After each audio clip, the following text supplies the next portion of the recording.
You want to pose like we just came in? Hello, hi, hello, how are you doing? Okay, so pleasantries, physics pathfinders. I'm Amberson Cornett, your host for today's navigation through the STEAM speaker series brought to you by AWIS DC and sponsored by Camilica LLC. As the president of the AWIS DC chapter, I bring over 22 years of experience spanning federal knowledge, finance, and public health sectors. I also am well deep into intelligence and information operations, and I'm also a cybersecurity expert. I am currently in the dissertation stage of my quantum technology doctorate, so I am always up for talking to people with quantum background. That's my thing right now.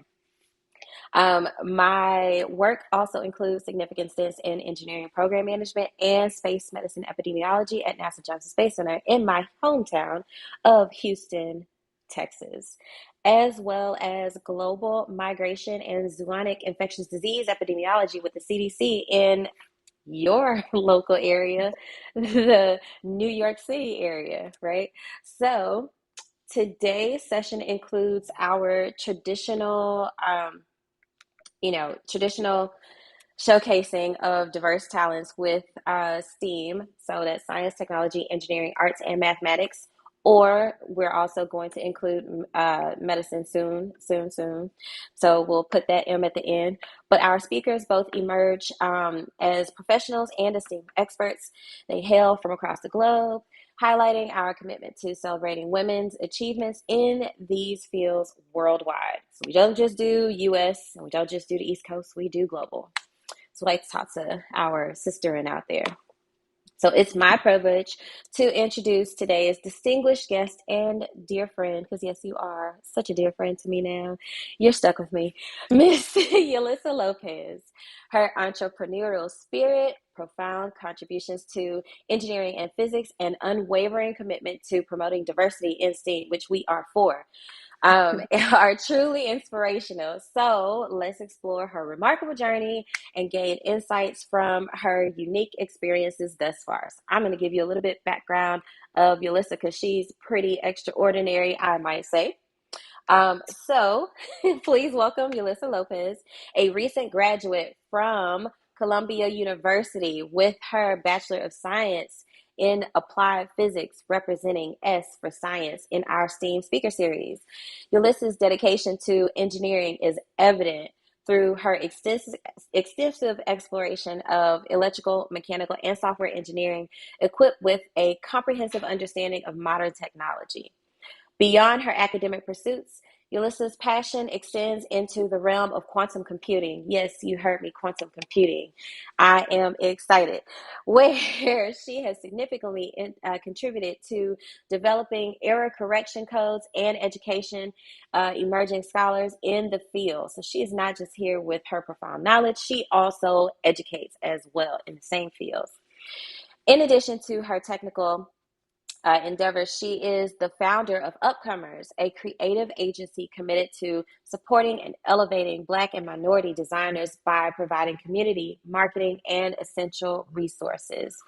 This initiative highlights her commitment to fostering diversity and showcasing the extraordinary talents within these communities. Yelissa is a testament to the innovation and leadership emerging from the next generation of women in STEAM. Her journey in applied physics and quantum computing intertwines rigorous scientific inquiry. I swore I was going to do this right. With a profound commitment to social impact, making her an inspiring figure in our series. Welcome our particle pioneer and tactician, Yelissa. It is a pleasure to have you here with us today to share your journey and your insights. How are you with all of my tongue twisters that I have thrown on this platform? No, I'm doing amazing. And that was quite the introduction. So thank you. I really appreciate it. I'm very excited to be here. And I'm inspired to just share knowledge and see how we can inspire the next generation. Absolutely, absolutely. And I'm also all like I was all enthralled in your academic focus, let me tell you. So fangirl over here. I always fangirl on my people that I bring in. So I'm just letting you know that I was in awestruck by your background. And then you had the nerve to go and doing an actual endeavor for, entrepreneurship. How dare you? How dare you be overachieving? Um, so I am definitely thrilled to have you here today, Yelissa, to share your expertise and your passion and your work that you're doing in engineering, physics, and applied, engineering, quantum, and applied physics. That is crazy. So we have so much to explore, and I'm confident that our audience, wherever they may be or whenever they may be, will be inspired to delve deeper into the intricate realms of technology development and physical sciences. So, just to let you know, I always give this disclaimer. For our audience, we will clarify any acronyms and or technical terms that may come up in this segment to ensure everyone captures the key elements of the conversation. We don't want to leave anybody behind. So, not only are we ultra diverse and really inclusive, but we want to make sure you're inclusive in the conversation as well. We don't want you to just watch this thing and then you're all confused and discombobulated when you walk away. We want you to have baseline knowledge, understand what we're going through, and really share in the enthusiasm for talking about these topics that we're bringing up. So Yelissa, I'm going to hit you with one that I don't think I gave you. Could you start by explaining what engineering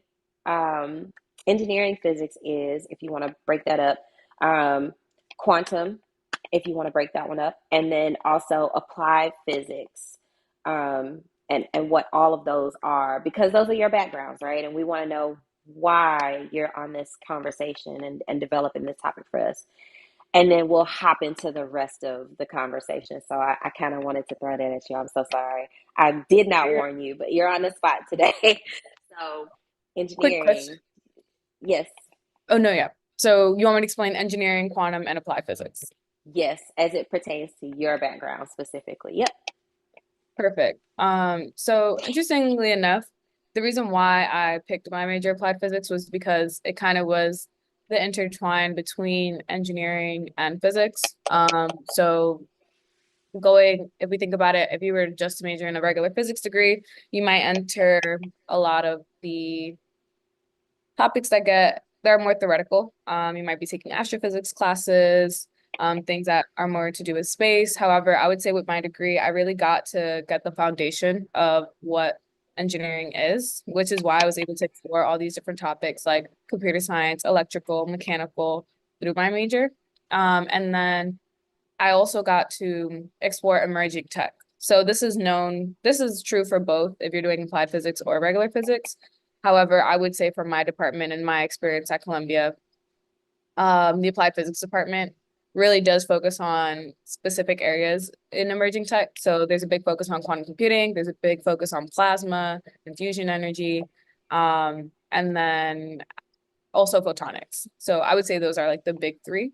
And that's kind of where I was existing in my realm while studying there. And then to explain a little bit more about quantum, quantum is the study of the intermolecular. So we're thinking extremely small, like small, going down to atoms, protons, electrons, what are within them, quarks, all that stuff.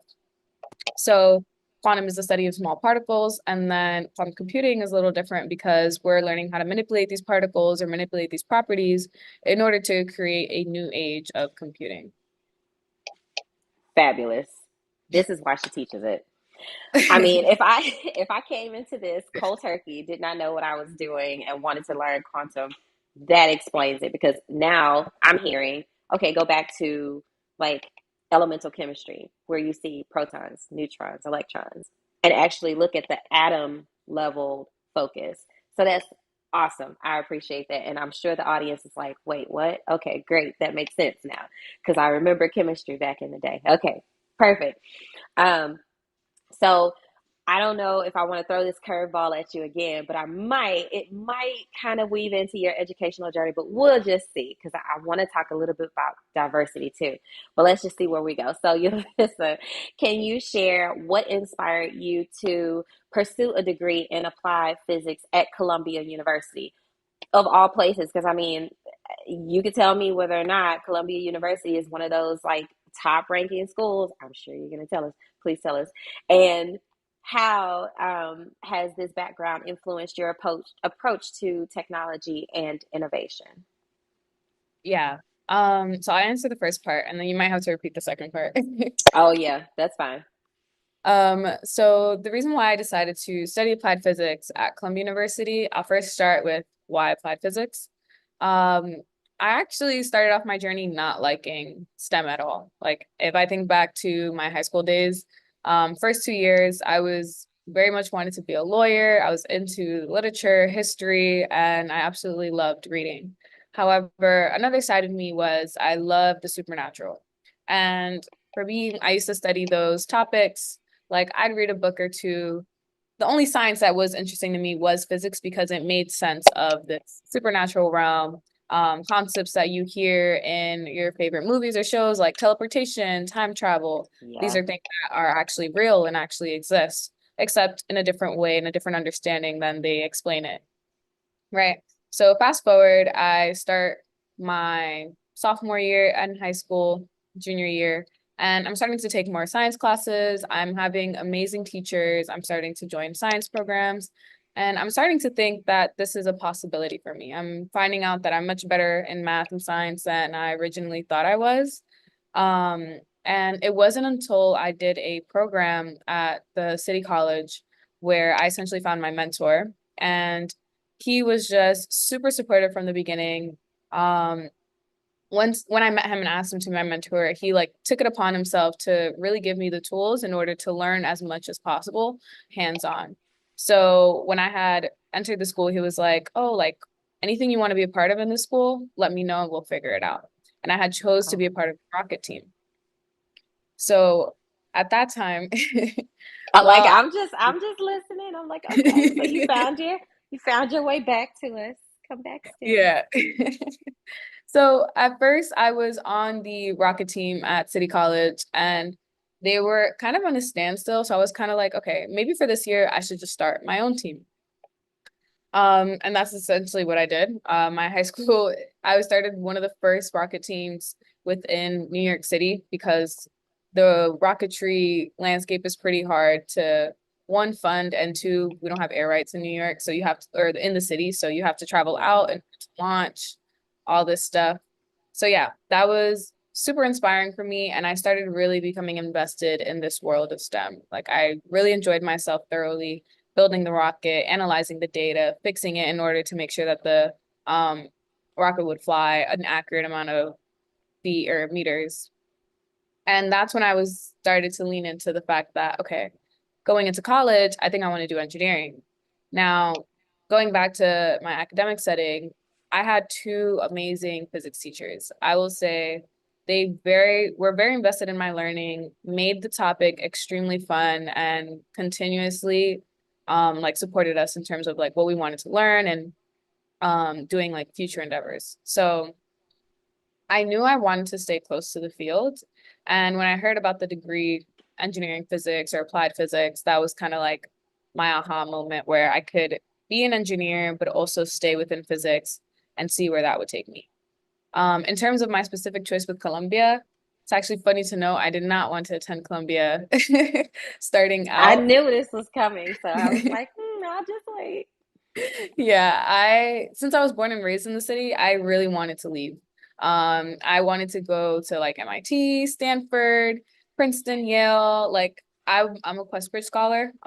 So because I'm a Questbridge scholar, the way it works is that you're matched to your school. Okay. And the thing is when you're matched, depending on the school, you might be binded to go. So Columbia was early decision, so Oh you were binded wow. to go if you were to get picked.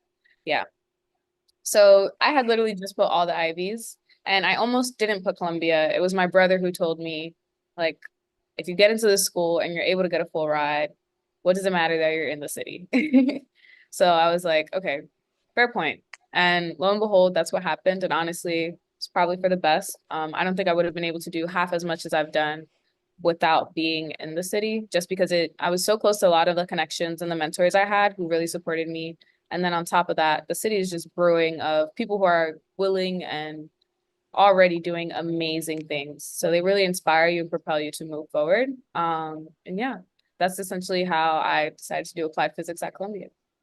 So high five to your brother for giving you that taste of knowledge. I don't know if he's the older brother or younger brother, but usually we kind of, offset with siblings saying don't really listen to them. But I'm glad you did, because I mean, look at where you ventured so far. And I mean, the connections, the home, the physical attributes of you being like local to like something that is of familiarity probably helped you along the way too. I mean, MIT was one of my big schools that I wanted to go to, and I was so destined to go to Boston, but then I realized Boston's kind of far for me to do that. In my situation, it didn't make a difference whether or not I stayed in Houston or not, but it did kind of give me that little bit of sense of like connectivity where I wasn't so vacated from the premise that I knew. So yeah, I'm glad you stuck it out and said, forget it, I'll stay in New York and do Columbia. Because there's other school too, right? Like you could always go and do like what do you call it, like sister programs at other schools. I know I was supposed to work at Fordham at one point, and Fordham has an amazing biology program. So I could just imagine if you would have done like some type of sister opportunity with one of those schools out there. So yeah, that sounds fun. So I'm glad you stuck it out. Um, the other question that I had was, how did your background influence your approach to technology and innovation? Yeah, it's definitely a really interesting question. I come from an immigrant family, so my parents are Dominican and they came here around the time where I was like just born. So yeah, but one thing I will say about like my family and my parents is that they were all very big in problem solving. So anything that was ever broken, anything that there something that needed to be fixed, something that needed to be figured out. I constantly watched my parents be natural problem solvers. And they were also natural engineers. Like I remember, I don't know if you ever had like those plastic headbands. I used to love them when I was a kid. And whenever they would break, my grandma would go and like put them over the fire and like put them together and fix Oh, them. see, I'm over here losing using super glue. I failed. I failed as an engineering person. No, whatever fixes the problem works. But a lot of things like that was really what kind of helped me get through my major. Knowing that my parents were able to, invest so much money, invest so much time, invest so much of their effort to move here and never gave up in terms of that problem solving ideology, that's really what propelled me forward. And I never felt that anything was impossible. Like everything could have an answer. There was always a solution. And having that motivating factor while studying is really what helps you get through it, especially when you're hitting those rough points where you don't know how to solve the problem or you don't know what to do next. And that's where you start leaning on your classmates, you start asking help from your professors, you start doing research online because like I said, there always is a solution. It just might not be the way you thought it was. Yeah, I mean, that sounds like straight determination, and I applaud you because very few people find that drive, that sting of commitment early on. You usually find it like mid, career or something like that. You just go to school and pick something that you think you like, and maybe you'll fit into that mold. But you already amassed that aptitude long before even getting to Columbia, so kudos for you. Um, so, okay, well, let's talk about a little bit of like your time in Columbia. How did your coursework and your projects at Columbia shape um, your thinking about like technology's role in society? Yeah, I would say I got to explore a lot of aspects, like I was telling you, a lot of different topics, a lot of different ways of thinking. I got to take like entrepreneurship courses. I was able to take more hands-on courses. And then there's also like this idea of like ethical, like how are these things ethical? What are they bringing to our world? And then also thinking about Columbia and their impact on the World War II and having Right. not them building the atomic bomb, but having influence in it. Um, it made me really think about my positioning in technology and why I wanted to be in the field in the first place. And a big part of it is like, yes, it's fun. Yes, it can bring amazing things and it can do amazing things for people. But the biggest thing is that am I doing something for the good of others? Is what I'm Yeah. making, is what I'm learning, is what I'm studying. contributing to the society. And that was something that was always at the forefront of my mind while I was, whether I was building a robot for a class or studying linear algebra. Sometimes it kind of feels like, it doesn't matter too much, or like, oh, this doesn't feel applicable to anything I'll ever do. But it's not only about, oh, like, how can I directly apply this to a job? You never know who you can help. You never know who might need pointers in this. And you never Yeah. know when something can be useful in order to be able to, make the next breakthrough or even help you understand your role better. So yeah, I think for me, it was always Columbia has taught me, like, no matter how hard is it, no matter how hard it is, as long as it's for the betterment of others and as long as it's contributing to a better society, the work is worth it. And that's really what will keep you motivated. Yeah, and you got a lot of like crazy background. Like you're like a smorgasbord, like a whole gumbo pot, as you would call it, where you went in for one specific thing, but then you picked up all these other genres along the way. And that just makes you more marketable because you can also go for like something engineering, you could go for something heavy math, you could do the science bit and stick with the physics and do the applied physics track, but then you also have like all this entrepreneurial engagement that really like, oh my God, your field is so broad. So, and then to pile it on, you have a quantum background. So, I mean, at this point, you kind of sound like when I first got to school and I was like in biology, but I was able to do all these other things. You have such a vast like arena to kind of play in. You're not just playing like soccer, you're playing tennis and football at the same time in track cleats. I don't know. Like, I hope everybody gets the reference, but like none of those sports mix, but yet you found a way to have them mix and you're like in the Olympics all by yourself. so, um, so how, okay, well, switch that up. Can you describe a pivotal moment or a project during your university years? Because now you have university years, girl. You have university years, darling.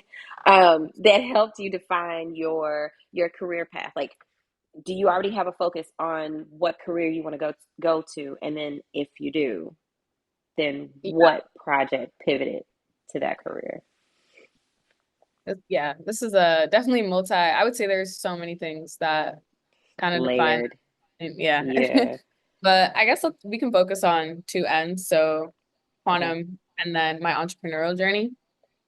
Specifically with quantum, so I started off my journey with the class and I did a project and it was like find something, take do some research on something that's applicable to what we studied this year.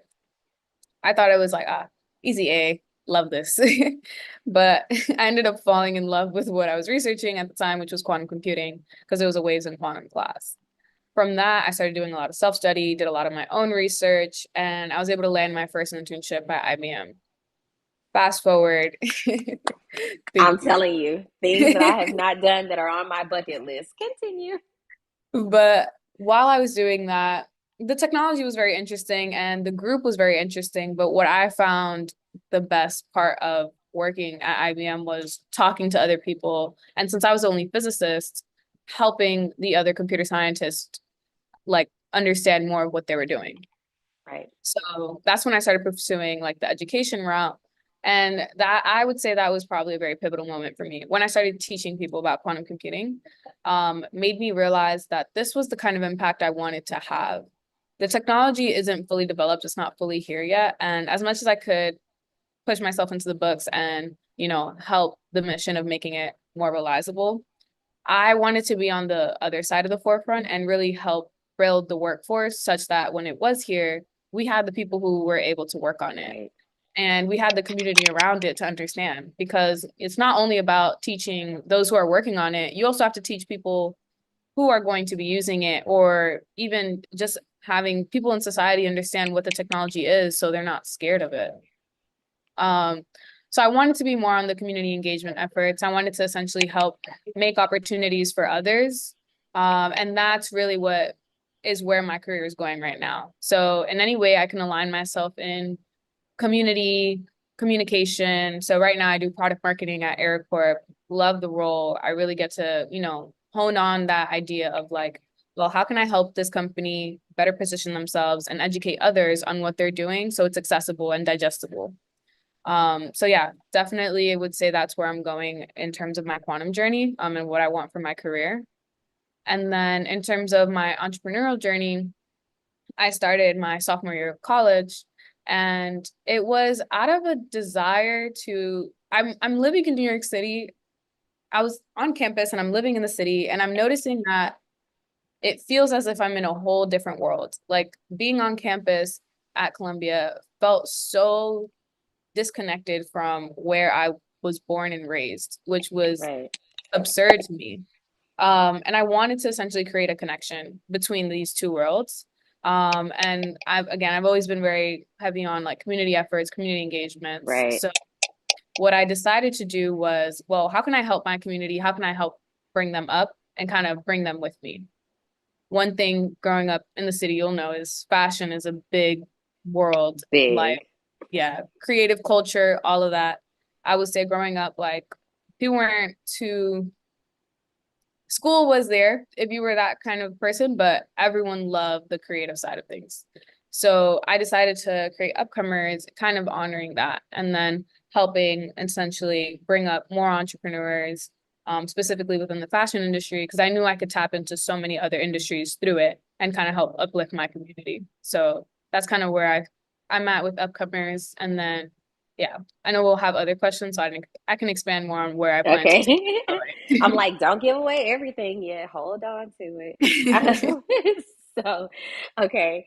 Um, so a couple of more questions on like the education piece. I know you mentioned what quantum computing is, but I think you touched on how you got involved in it. But if you want to kind of reiterate how you got into quantum computing itself from your applied physics program, because I think we hinted on it, but we didn't give it too much away. Yeah. So like I was saying, it was through my first Waves in Quantum course. It was a really good class, learned a lot of interesting things, and it started with that self-study project, where we're doing research on a field that was applicable to what we were learning. Through that, I became like, I was like in other classes Obsessed. trying, It's yeah, cool. It's cool if you literally say it. obsessed. Obsessed. I'm in other classes trying to learn Qiskit. I'm like hounding a lot of PhD candidates or like people in grad school like, hey, like I know that you researched this. Would you mind like teaching me a little bit more about it? Would you mind like exposing me to what you're interested in and how you're applying it within your research? And very soon, everyone around me knew she was into this weird thing called quantum computing. So I just started becoming associated with that because at the time, no one really, I mean, still now, but no one really knew what it was. They just knew that I liked it. So Right.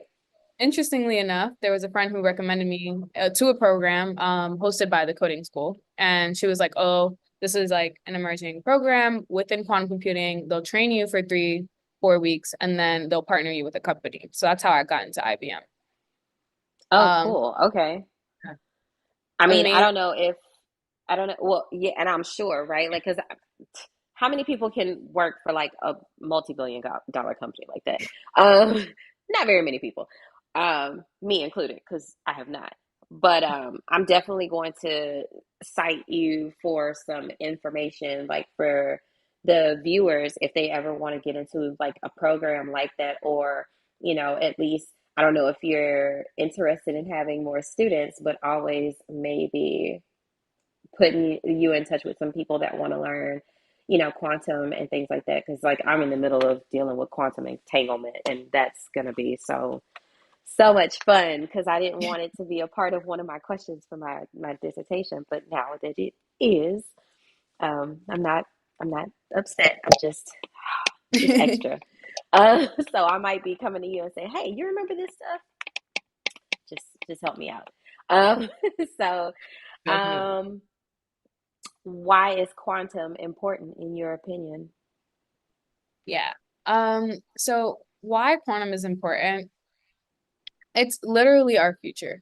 And the same way we're seeing the revolution of AI take over everything, and now there's this fear of like, is it going to take our jobs away? Is it making people lazy? Is it preventing, is it going to essentially create a weird dynamic between machines and humans? That's what people are afraid of. It's essentially, we're going to be facing those same questions, those same problems once quantum is here. Right. And it's going to be at such a larger scale if what scientists are saying are true, in terms of what the technology can accomplish, that we're again essentially going to be entering a new computer age. So if we think about back to when the computer was built, and like a lot of us now can't even imagine what a world was like when we didn't have access to our laptops and our computers, right?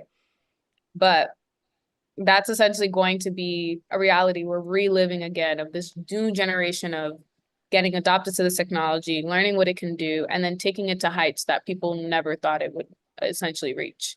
Because the internet started off because physicists wanted to share research papers with each other, and now we're on a Zoom call, able to spread knowledge. Sharing information about the research papers that we've read so far Yeah. on quantum computing. Yep, I already know. And it's crazy to see, like, I remember when I was in elementary school, and I've already dated myself, so it's fine, whatever. I'll talk about myself. And I make jokes about like the Oregon Trail and like the old Apple Macs with the pretty back covers, the ones that you see in the museums now.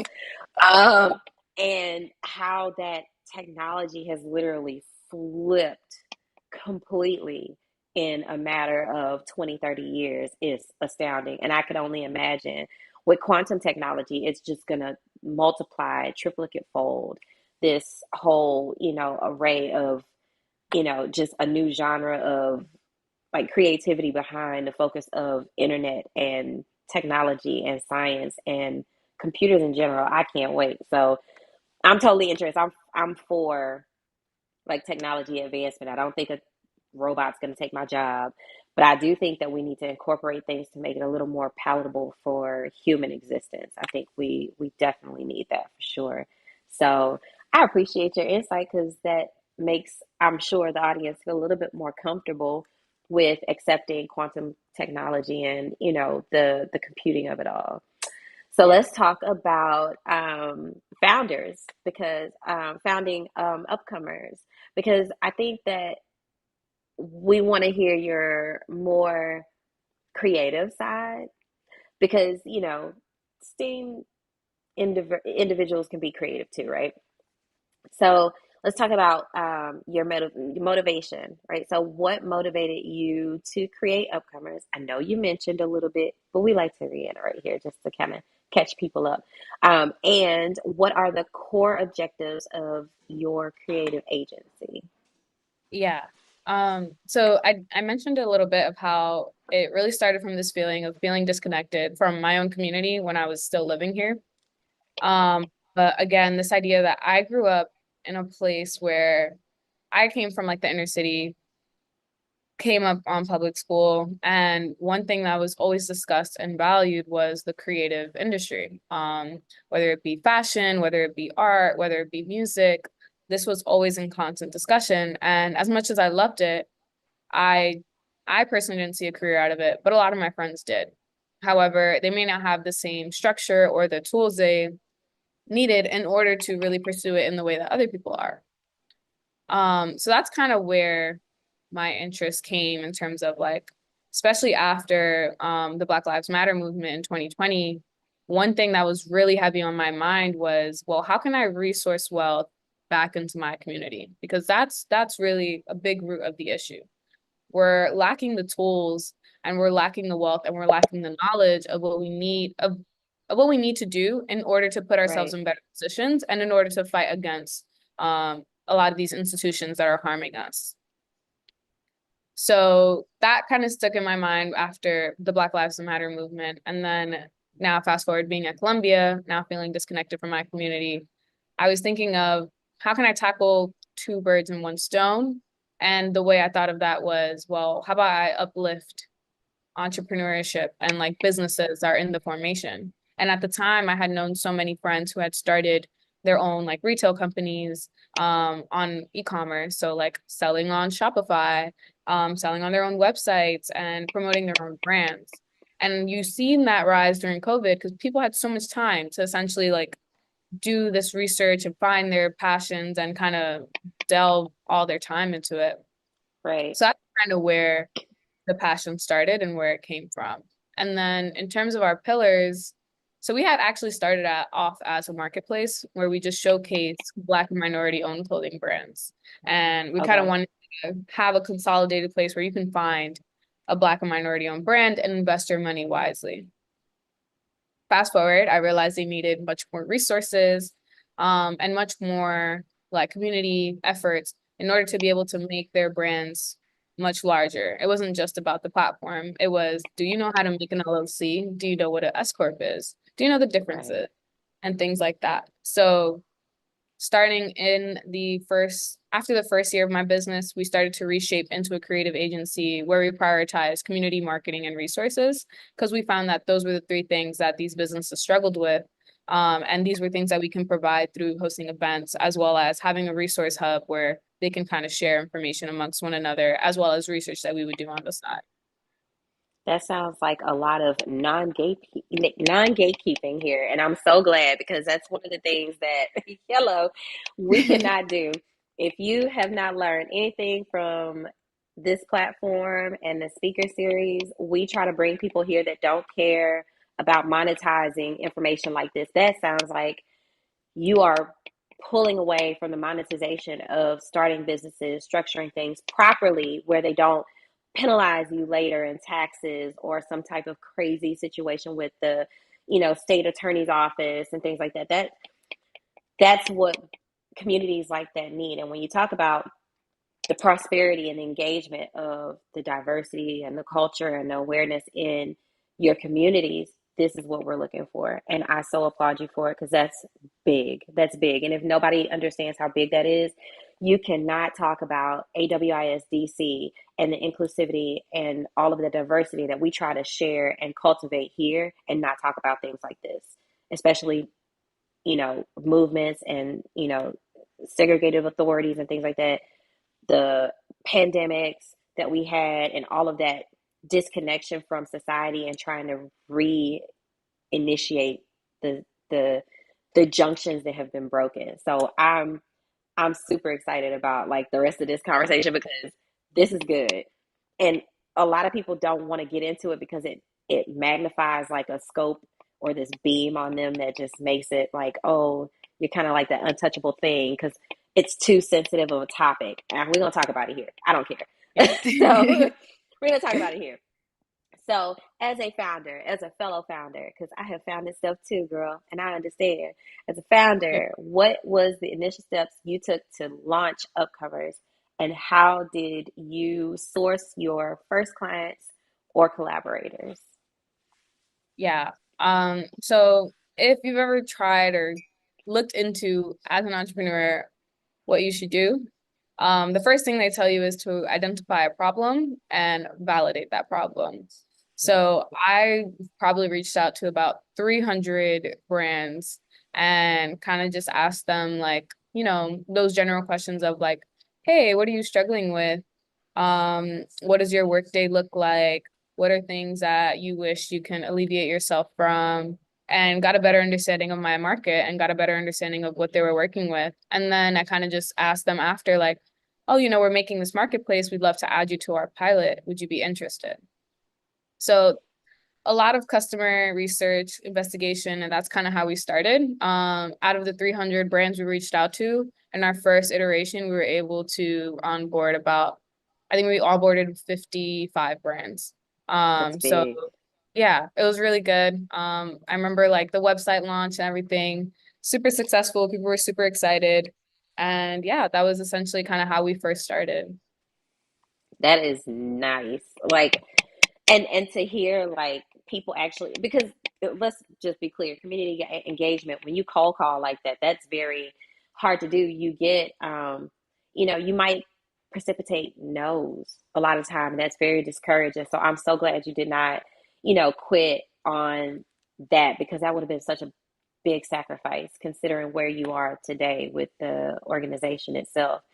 Um so how has Upcomers evolved since its inception, and what future directions do you envision for the agency?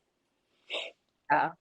So I kind of alluded to it, how we kind of started off as a marketplace within our first year and then moved on to a creative agency in our second year, getting a better understanding of the problem that our customers were facing. Another thing we had changed was we had started off with 50 brands and then we decided to go back to a smaller because we wanted to work on a more intentional level and I'm only one person. So I think in terms of that creative agency, we had started off just working with 20 and now we're about 30 clients in. Um, so then fast forward our second year, I was producing events every month and then doing the research and the resource like investigation on my own where I not on my own completely, like towards the summer we were able to get interns to have people help out. But a lot of the times it's me like sharing grants or sending During in school. messages. Yes. All Oh, in okay. school. I just wanted to make sure we were clear that you were crazy enough to do this during school. Okay, Yeah. continue. Full-time student and entrepreneur. Okay. Yeah, it And was so this is where we like are. Okay, go ahead. definitely crazy. I also acquired advisors at the time who, again, like love dearly, super supportive of my business and helping us like achieve what we were working on. But yeah, they're Mario and Ron. They own their own company and like we're really inspired by my mission and what we're doing. Um, but yeah, I was producing a bunch of events because I really felt like it was the best way to hone on that community and marketing efforts because we were able to give them content from what we shot. They were able to meet their customers in person, and we'd be able to host networking sessions where they can meet if you needed access to someone who was a web developer or if you needed access to someone who did creative direction, you can find them all in this one place. Um, so we did that for a year. And I would say right now we're kind of in a research pause phase. I'm starting to realize I was able to do that in a school schedule, but right now with like me trying to find a full-time job and my schedule varying, I'm realizing things have to switch. So in terms of our future endeavors, what we're leaning towards is becoming a nonprofit. So we have an S corp right now, but getting a nonprofit. And then on top of that, becoming seasonal. So instead of having these events every month, we might just host bigger like events where it's like a boot camp. Okay, you can sign up for this month-long boot camp, and by the end of the month, you'll have X, Y, and Z. Um, and then we could do that twice, maybe 3 times a year. So that's what we're looking to change our model to next year to now offer me more time and flexibility and then still provide that community support to our clients. So this is off. This is I'm trying very hard not to cough. This is off the beaten path, but are you saying that you're going to focus on transitioning upcomers from the LLC or S Corp or that you are now to a nonprofit, or are you going to add a nonprofit underneath the umbrella of the LLC or the S Corp that you have? Yeah, so I'm still doing the research of whether I need it because I was literally just in a conversation today where they were saying like you can just partner with nonprofits and then they can contract you, so you don't have to do that. But I'm doing the investigation of getting a nonprofit, like having the S corp be under the nonprofit, so that we can move and operate in both regimes. And then once time and space and it makes sense for things to start going back into our creative agency S corp phase, we still have that pillar that we can lean on. So whoever that was that you talked to, just I'm seconding the motion on whether or not you should do that. Because it is an option, right? And some of the things that people here that come and watch this series don't realize is that we're giving them a lot of tea. So on your segment, we're actually giving them more entrepreneurial engagement than they probably bargained for because we're talking about alleviating the situation of the tax, you know, bracket or tax, consumption of your organization under the S corp or the LLC to, I guess, like transition to an actual like nonprofit where the engagement and the constitution of your organization is going to be completely different, or whether or not you're going to keep the original and then umbrella it and then do that. So if y'all don't understand, definitely look into um, nonprofit engagement, nonprofit starting versus regular LLCs, S corps, C corps, because this type will definitely tell you what bracket of tax you are in, how the IRS will, look at you and things like that. And me and her talking on the entrepreneurial like kind of level is one of the things that we can do because we've been in their shoes. So I actually have an LLC, and up until you get a certain amount of income for consecutive years, you don't really want to switch over to a corp because it kind of doesn't really help you much. It's more tax than yeah, it should be. But yeah, we're gonna take this offline because I would love to pick your brain about like what you decide to do, especially with how you want to change your agency for sure. That's gonna be very interesting to follow. So speaking of achievements, let's talk about challenges and achievements because we always have to talk about one with the other, unfortunately, because we can't Yes. just all win. Can't just win. So can you talk about some of your challenges that you faced while building Upcomers and how you've overcome them? And then a little bit of a like detail kind of caveat into the next question. What are you most proud of achieving with your initiative for Upcomers? So Yeah. take it Um, away. Great question. I would say like we could say that that question in of itself could take up the whole podcast. Fine by But me. yeah, definitely I'll definitely just I guess pinpoint on specific things though. And one of them was one time management. When I was building, it's very, very easy to get lost into the world of your business because you become obsessed. It's your baby. And at the time, I'm also managing school and trying to be a full-time student while cultivating this idea that I was extremely passionate about. Like, I'm literally in class distracted because I'm coming up with new ideas for upcomers. I'm telling you, every second I'm thinking of a new thing that we could do for the organization and how we can implement it and doing research and trying to talk to the right people to gauge whether this is valid or not. So there's two things I kind of learned from that challenge of like, I needed to learn how to stay focused because I had 1,000 ideas for the organization. However, it wasn't going to work. I needed to focus on one. Another challenge I faced was the time management aspect. A lot of it came to the detriment of my own health. So now I'm going to sleep at like 2, 3 in the morning, waking up at 7, 8 in the morning to go to class and then do it all over again. I'm having like absolutely no time for myself because as soon as I get out of class, I have 3 customer calls waiting for me. And then I'm like doing customer calls while I'm eating lunch. On the phone with my advisor during the time I probably should be getting ready to sleep and things like that, where it was like my life at that time was constantly school and business.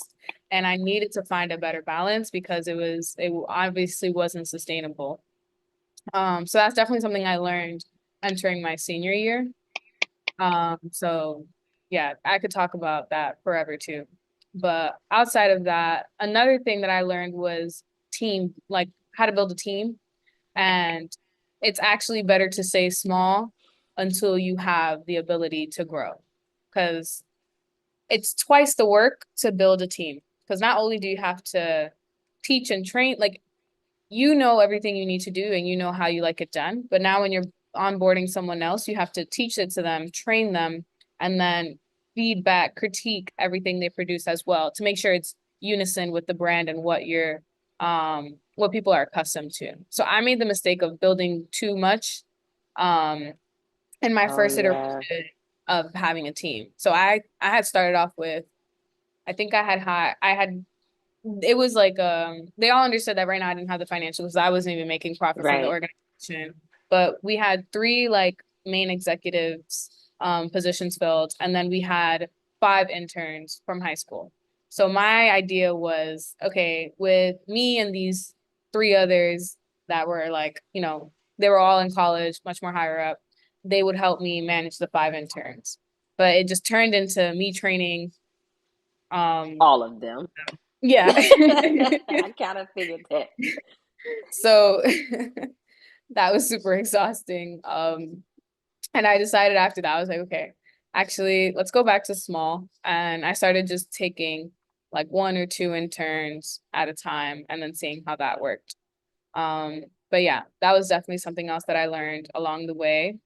And then also just being agile and like pivoting when needed. Like right now, I recognize that I needed to pivot, and I kind of wish I did it a little bit earlier, um, because my schedule and what we were doing wasn't sustainable. So yeah, just being flexible and seeing where the business is going and following the problem versus trying to stick to the mold that you created. Yeah, because I mean, we look, if we could all be Steve Jobs and sleep like 2 hours a day, I think we'd probably do it. But in math and measure, it doesn't add up. You start to slump. I've done it. I swear I've done it. And I mean, across every person that we've had on this platform, I swear time management is a thing that gets us the most because we all are superhuman and we can leap 5 buildings at one time while cooking and doing homework for some strange reason. So I get it, right? Um, but the earlier you learn about time management, the better off you are because you don't burn out so quickly. And you'll find out those burnout phases come way swifter as you get older because when you're young you have this vibrant exuberant amount of like energy, and then like as you start to kind of peak you're like, oh, I probably should have got an extra 30 minutes of sleep. I'm gonna suck for this 8:30 meeting. Um, but yeah, I mean, for you to figure that out early on before you crashed and burned your entire organization is very good because you could have taken it to a completely different, scenario. And that I'm very proud of you for doing that and figuring that out early on. That would have sucked so bad to burn out and just like melt everything you've already done. Um, what has been one of, well, the most significant barrier to the growth for upcomers? And I'm assuming you're going to say probably maybe a degree program or maybe the time management hack. But um, what has been the significant barrier that you can identify, and how have you addressed it if it's not time management? Yeah. Um, I would, to not repeat things I've said before, I would say um two things in terms of probably one, the educational aspect of things, of like, this is also my first time running a business, and I was ambitious enough to think like, well, like it's my first time running a business and I'm trying to help other people run their business. So we're kind of learning together. And for me, I just had more access to those resources, which is where I was like, I'm attending all these events and relaying all this information. I'm doing my research for my own organization and kind of educating them at the same time. I'm connecting with these mentors and professionals and making those connections for the clients that I'm working with at the same time. So I would say like that educational barrier of like, I'm learning as much as I'm educating. So I'm literally like intaking and spitting out as soon as it comes to me.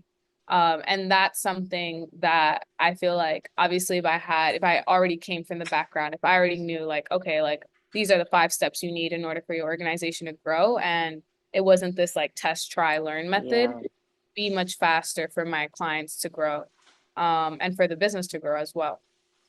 So I would say that's one aspect. And then the second aspect would definitely be the financial, because I was hosting all of these events and it's my ragtag team of my friends and family who are investing and like really support me and believe in the mission and the vision.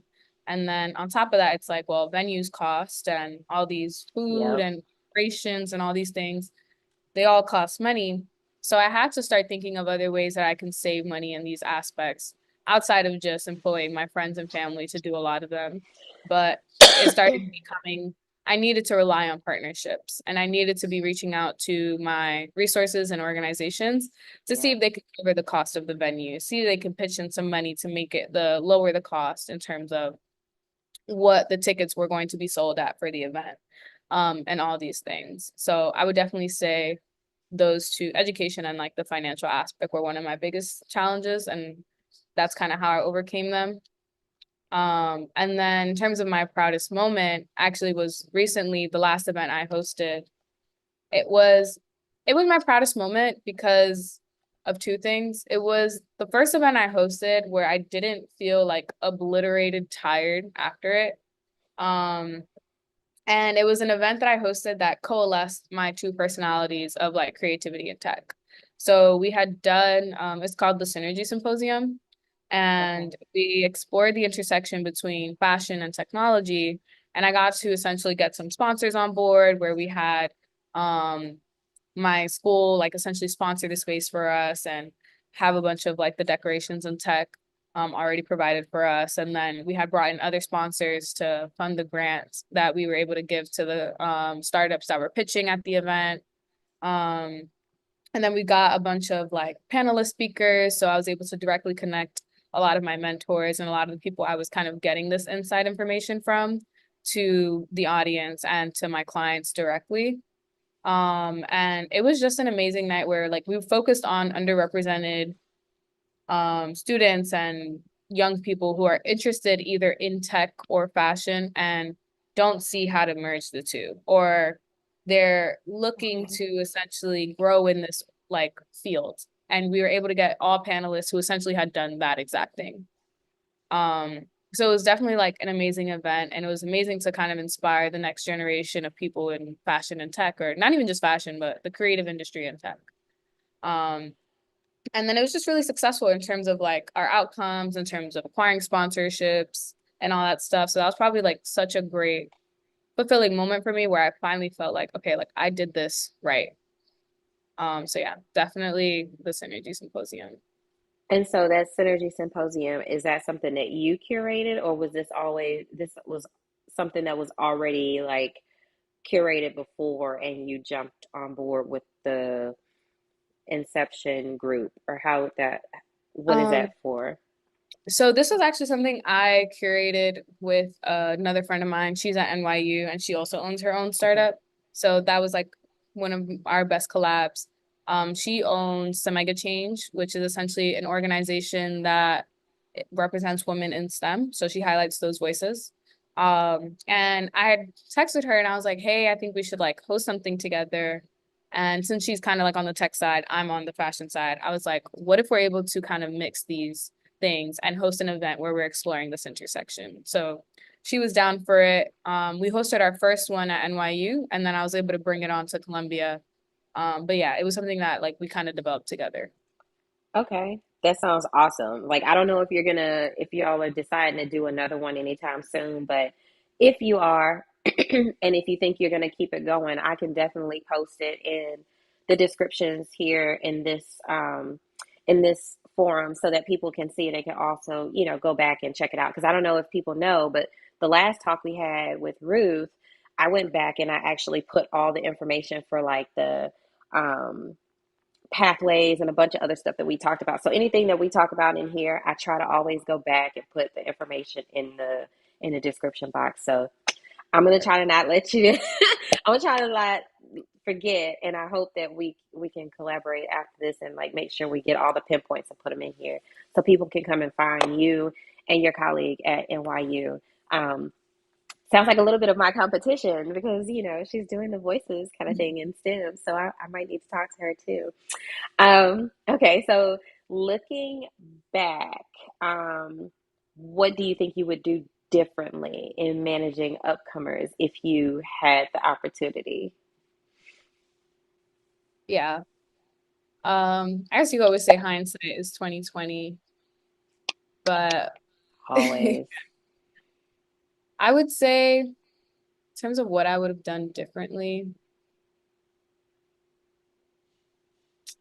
I feel like I would have stayed a little longer in that customer research phase. I think I wish I Okay. did a little more research, a little bit more understanding before fully coming out with the product. Because once you have an organization, like obviously it's important for you to pivot and be flexible. But I wish I just did a little more research in terms of understanding like how can I profit off of this? Like, what is my main value point and what is the price tag to it? Because I know the value I'm providing, I know what we're doing, and I know that it's something that's really important. However, I wish I did more research on the financial side of things of like, well, what are other people charging for this? So how much can I charge my clients for this? I think a large part of it became like, this is something I'm super passionate about and something I'm super invested in. So I was charging like ridiculously cheap prices at the beginning because it was kind of like, well, my biggest goal in general was to help, and I don't want to be a financial burden. My goal isn't to Right. profit off of you in that sense. But at the end of the day, we are a business, and the idea is for this to be sustainable and to grow into something that can impact thousands, maybe millions one day. We need the capital to do it. Millions. We're gonna talk that into existence. You're gonna be like overseas and doing stuff in the UK and things like that. You're gonna have like the French and I don't know, shoot, you might see yourself in Antarctica. Who knows? Okay. Um, Hope yeah, I'm absolutely for it. Um, so we'll talk about role of diversity in design because we have to talk about diversity. We absolutely have to. Um, so how important is diversity in design and technology, and what steps does Upcomers take to promote inclusivity within the industry? These heavy questions today, girl. I'm hoping you have your boots on. yeah. I actually really love this question because when I first thought of diversity, what I was always thinking about was, well, I'm supporting people of color, so my company is promoting diversity and we're inclusive. And it wasn't until I went to a conference at Google where the whole conference was about like um product equity and inclusivity. And you start thinking about all the pillars of what it means to actually be inclusive because there's so many marginalized groups that it's very easy to just focus on the problems that are directly affecting you. Right, So when we're thinking about inclusivity, we also have to think about, well, how are things accessible for those who are suffering from disabilities? How are things accessible for women? How are things accessible for people who don't speak the same language? Um, in all these different cases. And that truly like really expanded and blew my mind of like what it means to build anything for people because you can't think about yourself all the time. Not everyone is able, not everyone speaks the same language, not everyone comes from the same educational background right, where it's so easy for you to be like, oh, well, this is easy for me to pick up. That's not everyone's experience. Um, so definitely it is something that's constantly in my mind. And I will say, honest, that I mean, we don't have the facilities to be able to fit all these groups, but we definitely try our best in terms of in any way, shape, or form we can accommodate for our clients or for an audience member or a customer. We are more than willing and happy to make sure that that is done. Um, so yeah, definitely being flexible, but in terms of just like our focus and our mission, trying to help people who may not have the same chances and resources. Like when we say fashion designers and we're focusing on young audiences, a big thing I'm very careful to not specify is students because I don't right, want just students or people who got a college education and graduated. I want anyone, like anyone right, who's and trying to build a business because not everyone had the ability or the chance to go to college. So I definitely would say that's another way we really try to think of this to be an inclusive business because we want to make sure that you actually need the product more because you don't right. have resources. Um, so yeah. Yeah, no, that makes sense. And I mean, when I was talking to Elisa a couple of iterations ago, the first thing I thought about was, oh my gosh, she's from Chile. Why didn't I think about doing this in Spanish? I mean, most of her people over there would probably appreciate hearing the same details that we're talking about for STEM, and the profile of the inclusivity makes sense to put it in another, nationality or another, language, and just really pull that authenticity out of it. So I'm probably going to come back and do this one too, but I'm going to figure out whether or not I can actually do the transition from English to like Spanish and French and Portuguese and a couple of other languages, especially when I'm reaching out to a global community. I mean, it makes sense, right? So I'm applauding you for looking beyond the glasses that you have right now and tunneling in on your situation because you think that the diversity level is just on your platform and not anybody else's. That's awesome. Um, it shows that you want to be, the design for the diversity and the mentioning of what you really want to make upcomers look like in the future. Um, so, can you give us an example of a project that you may have in mind, or you might have an initiative at Upcomers that has significantly benefited from a diverse team? And if you don't have one, that's fine, but you could also dream one up. And we'll see. I'll hold you to it. I'll come back in a year and I'll say, hey, remember when you said this on this platform? Yeah. Could you repeat the last end of the question? You said, Yeah, so I'll just do the whole thing. Can you give me an example of a project or an initiative at Upcomers that has significantly benefited from a diverse team? yeah. So actually, again, I'm full of ideas. But one thing I've wanted to do, and it might be essentially a series we do when I was talking about those programs, was a fashion and AI boot camp. Because one thing will say is that AI is probably one of the best tools to be using in the creative industry because it gives you a place to start and it gives you the education you need in order to scale up 10 times faster than you would have been able to before. So I feel like, well, I don't have an AI background. I have a quantum background. So I would definitely Right. need diverse members on my team of like, who has this knowledge? I need creatives on the team of how can we best apply that knowledge to your industry and how have you been doing it? And how can we teach small businesses to do that successfully? And then all the different perspectives of like, well, like we were just talking about diversity and inclusion, how can we make sure that the information that we're giving is accessible to someone who may not have had a formal education, and is accessible to someone who may be looking and seeing these things, these concepts for the first time. So definitely all those different perspectives and all those different backgrounds are going to be very important in terms of building a boot camp of this nature and making sure that it's accessible and understandable for anyone who's going to join. All I hear when you tell me this after literally digesting everything you said is that you're gonna probably reach out to Elisa for her Girls in Quantum because that's probably going to be like one of your pieces that you can pull into the composite of like the diversity and inclusivity. She'll be actually here. She's going to Duke, so I'm gonna Oh, connect y'all. Yeah, yeah. She got a full ride to Duke. I mind blown. So I know. Look, I'm gonna tell her to watch this so she sees us clapping because because she's got her full ride. Um, so this one. Okay, what challenges have you encountered in fostering diversity and how have you tackled them? yeah. I think we kind of answered this one already, kind of.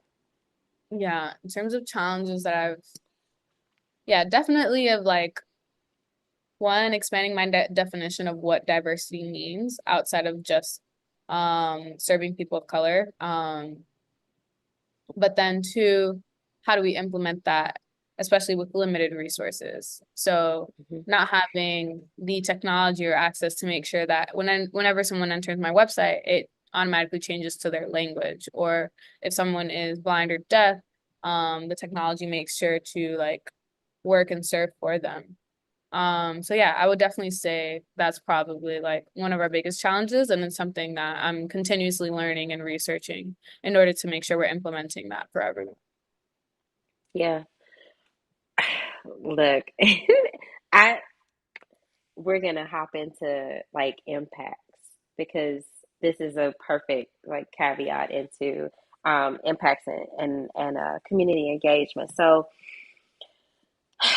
in what ways has your work with Black and minority designers impacted the community that you serve? And you can share a specific story if you want to talk about a specific like um, success story. Yeah, actually, yeah, I could share this one story and then talk about it in a general sense where So there was a time period where I was actually ready, or not ready, but it felt like I couldn't continue Upcomers because a lot of things were changing. Like the person I started Upcomers with no longer could be a part of the organization. And I didn't know if I would have the facilities to do it alone. And then on top of that, I knew that we had to pivot and change. So I needed to have the facilities and determination to not only do it alone, but now make a change in our organization because that's what it was demanding. Um, and what really kept me going was one time one of my clients invited me to an event they hosted in New York City, and they're from Chicago originally.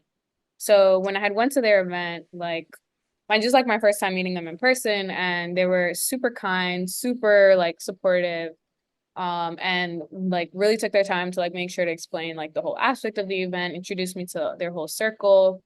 And they were debuting like this new game they had created, inspired by their brand. And while we're playing the game, he turns to me and he mentioned, he was like, there was a time where I was almost ready to give up because I was asking him like, oh, like what inspired you behind your brand? Or like what was kind of like that initial story. And he was telling me there was a time where he was actually ready to give it up. And he was ready to stop producing the clothes because it felt like people weren't listening or people weren't seeing the value in it or, weren't engaging. Hmm. And what essentially helped him continue and go on was when Ree reached out to him and he started receiving orders from New York. And he was saying he never received orders from New York, so he knew it was a direct Wow. link from us. And that really like encouraged him and motivated him to continue the business. And that story is literally what motivated and continued me to continue Upcomers because I wanted to, that was the whole mission. That was the whole purpose of like giving people a chance and a support system where you have a business, you have this fashion business and you should keep it going and you don't know what heights you can take it to. It can really become your full-time job if you're able to, do it correctly. So Really that's really, scale, yeah. yeah, our help and our mission behind that. So yeah, I would say that was probably like one of the most influential stories in terms of our life cycle. That is nuts because you help somebody help you help yourself. Essentially, is what you're telling me. So, like, y'all were both trying to, think about, I could throw it in the towel. And you're like, no, I was going to throw in the towel, but I didn't because you helped me. And you're like, oh, I didn't throw in the towel because you helped me. So, it's kind of like that complete, like, difference in, like, just the community and the engagement and the focus and the drive. You didn't even think that was going to happen. That's really cool. So that makes me feel a little bit better because I swear at one point I was like, I probably will just not do this anymore because I do a lot of consulting work, right? Um, and one of the key elements for consulting is to know your brand and the diversity of it all kind of gets you into these different rooms that you wouldn't naturally go into if you didn't have something of a purpose. And I think that that purpose is always just when you're this close, you're like, nah, I'll try again just to see, and you just keep going. So I love that. That gives me a little bit of a aha moment. So I'll take that and just tear up on a 3 minute break when we take this back, and then come back with like red eyes. Don't worry about it. Don't match my outfit. Um, so, what feedback have you received from the community? I'm assuming all good, but we're going to ask this crazy question anyway. What feedback have you received from the community, and how has it shaped the direction of Upcomers? Yeah. Um, I guess I can go back to why I felt the need to change that, like our agency. So that's where I started, even though we had just developed this marketplace, that's when I was still like interviewing, still learning from the brands. Well, obviously we wanted to grow as much as possible. So I was constantly in contact with these customers. Um, and what I started hearing a lot about was, yeah, it's cool that I have a brand, but I don't know how to do X, Y, and Z. So they Right. all mastered this creative side of things, but they didn't know the business side of things, which is fair. And that it wasn't a direct feedback, oh, like this is what you guys should do in terms of helping us solve our problem. But that's what was the feedback where it was like, it's nice that we have a platform where they're getting more awareness, that people are being able to now see their clothes and they're now able to make more purchases. But in terms of the longevity, it doesn't mean anything if they're not able to manage their finances, if they don't have the Right. right tools and resources in order to scale the way it should. Um, so yeah, that was like the biggest feedback I was hearing since I'm serving um an underrepresented group. They're not coming from the background of how to build a business. They're coming from the background of, well, I've always been really good at the creative side of things, so let's just see how it comes. So they really do need that structure and they need that support. And they need the people around them to be able to make it come into fruition. So I would say that was kind of like the biggest feedback I was receiving, and that's why we've made our change. Okay. I I'm trying to figure out how I want to formulate this question because I have an idea of maybe how you can kind of go on. This will be a takeaway question for you. But have you considered, and you don't have to answer this, I swear you don't. Have you considered putting some type of application from engineering, quantum, and or applied physics into upcomers? Yeah. So I've been wanting to lean towards how to educate them on tech and how to utilize tech within their business to help them scale. But it's also something I would also have to, again, teach on myself, or like can make those connections because I've only used them very separately. But I would say that's probably like the biggest one. In terms of quantum, I still haven't found any overlaps with the creative industry since quantum is Yeah, so the like, correlation. yeah, Yeah. it's too small. But in terms of like what I do right now, I would say a lot of the structure and the way I test and hypothesize and problem solve comes from my engineering background. And I'm constantly teaching them that, of like, how do you take something from zero and bring it to one? And what are all the steps in between that? So that's something I've learned from my degree. And I've been able to essentially kind of pass that on to a lot of my clients. But definitely more concretely, I'd like to study the tech side of things, and helping them get a better understanding of like, how can you implement it in your business to make it more successful? Yeah. Okay. I didn't expect you to have like an actual answer, but you're good at this, so I don't know why in my mind I thought you didn't have an answer. But I feel like you'll find the intersection and the intricate woven consistencies that you really could like include physics and tech and upcomers. I'm really curious to see how you do that because that's going to be interesting and very, mind blowing because a lot of companies don't have that type of, you know, problem solving skill yet. So Yeah. be the first, be the first, be the first. So Thank you. we'll talk about we'll talk about the intersection of physics and product management because a lot of people they might do the physics or they might do the product management, but you have interwoven and interconnected both. So, how do you apply principles from your physics education to real world problems in product management and marketing? Yeah. So one thing that I've always loved about my major is that you are given, when you are solving a problem, you are given literally the least amount of knowledge they can possibly give you in order to answer the question. Like, that's why, Right, like, there's always this running joke of like, what do physics problems sound like? Like, if the sun is 100 degrees and, the wind is blowing right, can you calculate the apple falling from the tree? Like, these right. are, yeah, On the sun yeah. from what tree? Like, okay, so yes, I got it. Literally. So I'm so used to having literally extremely minimal information and being able to do the research and understanding and apply my own like knowledge of like, how do I take something from zero to one? And that just comes with product management in general. That's literally how I manage my business. That's literally how I help my clients. It's literally how I approach so many of my problems in all of my life, where it's like, I mean, usually you just don't have all the answers. You will most Right. likely never have all the information that you need in order to tackle something. And that's what's so special about the degree and the way physicists think, is that you just give me what I need and I'll be able to figure out all the rest of the details.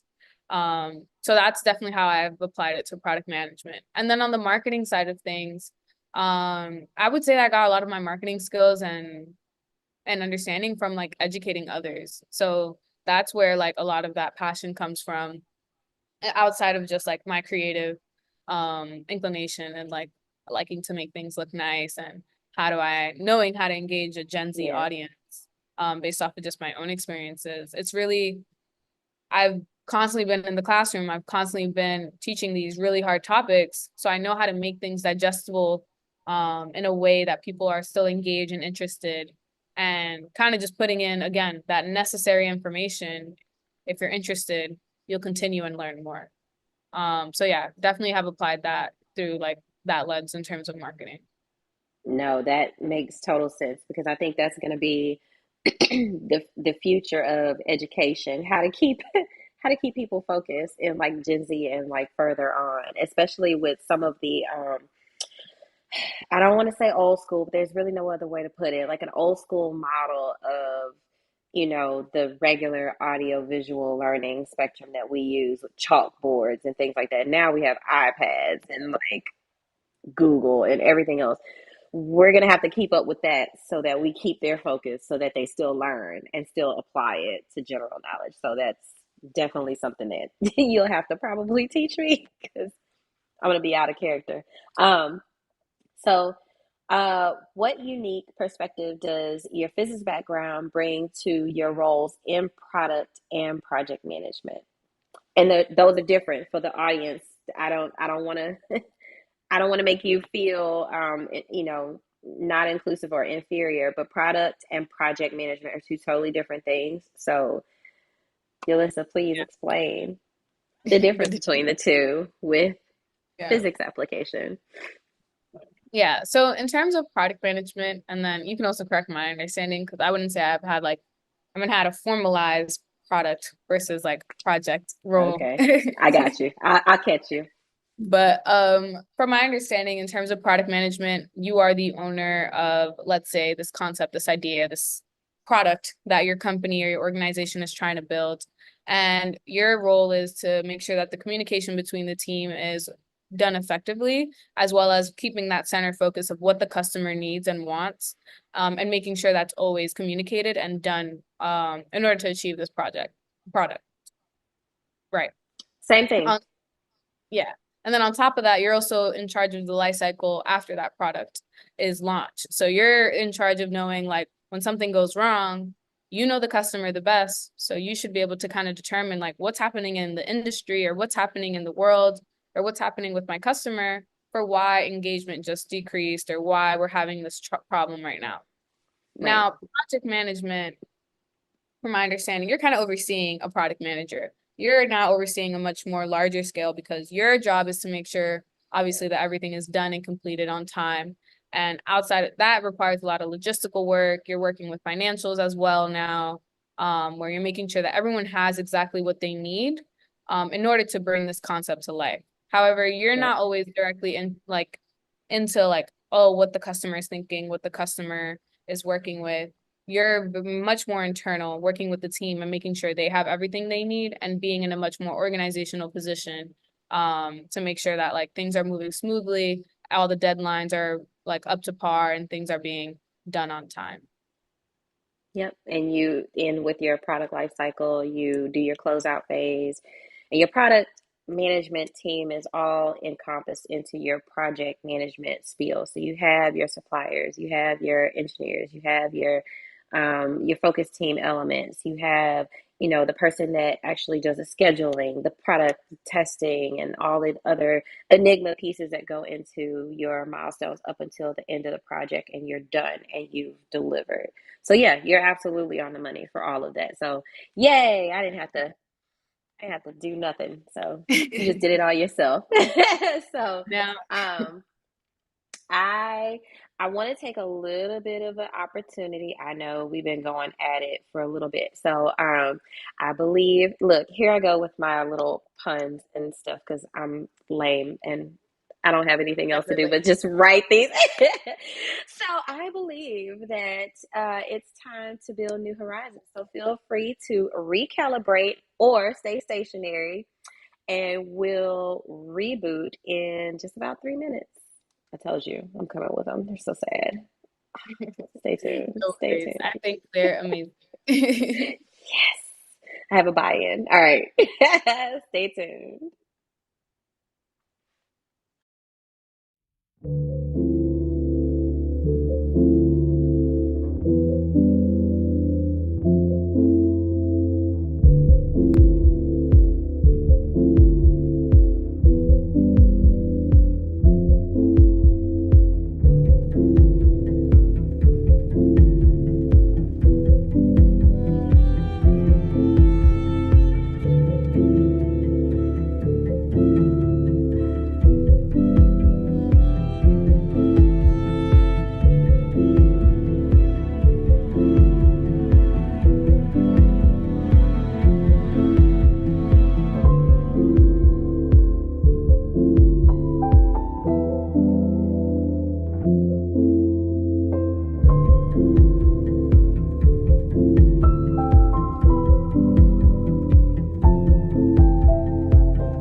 Yelissa, Adam Artisans. I know I can't stop doing that. Welcome back. Um, let's dive right back into our discussion about engineering, applied physics, and their crucial roles in technological innovation and development. I can't understand why I can't just say innovation without slipping up. So let's talk a bit about vision and technology and social impact. So, how do you see your role in emerging technology with social impact? And what are your long term goals for making a difference through your work? Yeah, definitely a loaded question, and a lot of it ties into my own experiences of I genuinely don't believe like if it wasn't for the people who have invested time into me, and all the mentors I've met along the way, and all the people who like took a chance on me, I would not be in the position I am today or doing what I'm doing today, or even having the confidence to be in this field and this space. So I've always felt this really strong desire of it's my responsibility to make sure that I'm that person for somebody else. Yeah. And if I can do that in a large scale, that's really the dream and the goal, which is why I'm so interested in terms of my career. Kind of building out programs, building out workforce development, helping this community engagement effort around quantum technology and emerging technology in general. Like I'd love to be in any space where I'm essentially helping build programs and opportunities for people who would have never had them if it wasn't for this existence of a program. So Right. yeah, in any way, shape, or form, I can do that, whether it be educating people on my own time, whether it be participating in organizations, doing talks like this, and anything and all the above. I feel like it is my responsibility and it's a really big passion of mine to kind of pass everything I've learned forward and kind of help build up that ladder for other people to join the conversation and join this field. I'm glad because that is the one thing in life I think everybody should aspire to do. Like where are you now? And had you not had the push and the kick and the drive from somebody else that believed in you, like would you be in that specific, position or that role? Um, so I mean, that is phenomenal that you even have that drive to even help one person, let alone try to scale and do this, on a bigger capacity. So I can't wait to see you do it. I mean, I can't do it by myself, and I definitely need some help. So I'll be knocking on your door for sure. Um, and I mean, like I always, reiterate these conversations in other things that I do. So yeah, definitely. If you have somebody reach out to you and say, "Yelissa, I heard from Amber, blah blah blah," then it was definitely something that I've pushed them to talk to you about. Um, are there specific social issues you are passionate about that you wish to address through your technological expertise? Yeah. I would say definitely the lack of women and people of color in tech. Like coming again, thinking about like my experience at Columbia, it's a very small major, the applied physics department. So, but like in our major, there's 15 people and there's only 2 women in the class. So it's kind of like we're entering this new age now and we think that we've evolved so much, but we're still facing that issue where a lot of women are left out of the conversation and a lot of people of color are left out of the conversation. So that's really like one of my biggest missions to help people kind of get into STEM, and help build that confidence of like, this is for you and you can succeed in this field as well. Yeah, and I think that a lot of people don't really look deep and think that you only can get into STEM with like a 4-year diploma, and that's completely far from the truth. Like you can go into STEM if you want to do engineering technician. You could be like field, integrated technician like that. You can go into human capital management. HR is another thing. You could be an HR resource or a source of employment for people that are, or a recruiter for people that are doing, startup tech companies and things like that. Um, STEM is not the only thing. We definitely want to populate STEM in as much of a vast opportunity as we possibly can. But if we can get other people in the technology fields that we are trying to design, that would be literally like an opportunity for everybody. And it's not just the engineering or the computer science, it's the math, the physics, the biology, and all these things. So hopefully people don't just think that to be in STEM, you have to be one of those. You don't. You can really tactize yourself into any other type of situation, including a social impacted genre for sure. So what projects are you currently working on that align with your vision for social impact? You may have already mentioned it, but we like to reiterate it here. Yeah. Um, I've actually been so I picked up a data analytics course recently.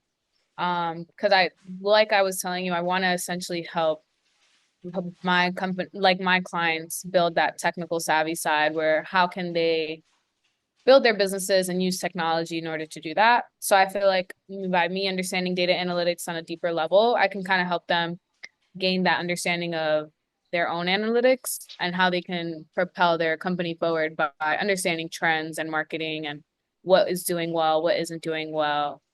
So that's something I am looking to pass forward. And if you don't know, data analytics can go across all fields. So it's not just tech and like STEM, it can Yeah. go into a lot. So, how are you? And I'm just asking for my own edification, how are you liking data analytics so far? So far, it's been pretty interesting. Right now, I'm just getting like the back end work of like what is data analytics, what are the different types that exist, what are the tools, how do you get involved, how do you solve questions. So it's just been really interesting, very similar to a lot of the way I think of problems now. But I am very interested. Like I've done a little bit of Excel. I would say I'm pretty familiar with Excel. What I'm looking to get knowledge on is like SQL, R, and Tableau. So once I dip my toe there, I'll let you know how I'm liking the tools. But I think I should be good. I'm excited. That's cool. I'll just listen for your screams and I'll say, oh, she got to that chapter. Oh, okay.